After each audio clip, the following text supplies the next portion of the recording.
বন্ধুরা, আজকাল তো সবাই সুগারের ভয়ে মিষ্টি খাওয়াই কমিয়ে দিয়েছে। কিন্তু বন্ধুরা, ভার্চুয়ালি তো মিষ্টি খাওয়াতে কোনো অসুবিধা নেই বা ক্ষতি নেই। তাই আপনাদের জন্য চলে এলাম নর্থ কলকাতার অলিতে গলিতে, যেখানে রয়েছে শতাব্দী সব পুরনো বিখ্যাত মিষ্টির দোকান। নর্থ কলকাতা মানেই ইতিহাস, ঐতিহ্য আর সেই দারুণ সব স্বাদের মিষ্টি, যেটা শুধু মুখে না, মনেও লেগে থাকে বছরের পর বছর।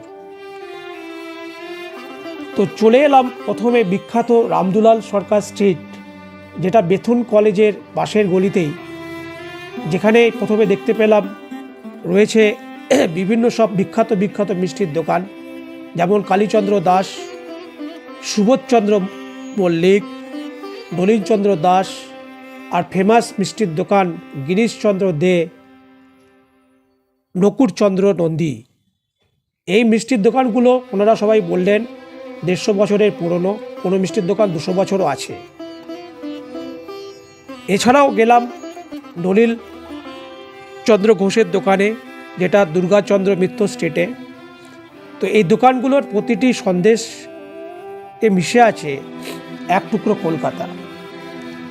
তারপর চলে এলাম বিখ্যাত অমৃতর, যেটি শ্যামবাজার অঞ্চলে ফরিয়াপুকুরের মোড়ে। এখানকার দই সত্যিই অমৃত, মুখে লেগে থাকে। আর এই দইগুলো স্পেশালিটি হচ্ছে খুব ভালোভাবে ভালো দুধ দিয়ে বানানো হয়। দই খেতে খেতে দোকানের যারা বিক্রেতা তাদের সাথে কথা বলছিলাম। তারপর চলে গেলাম সেন মহাশয়ের দোকানে, যেখানকার রাবড়ি খুব বিখ্যাত। তো বন্ধুরা, এই দোকানগুলো বিশেষত্ব হচ্ছে স্বাদে অতুলনীয় আর দামও মধ্যবিত্তের নাগালে। আর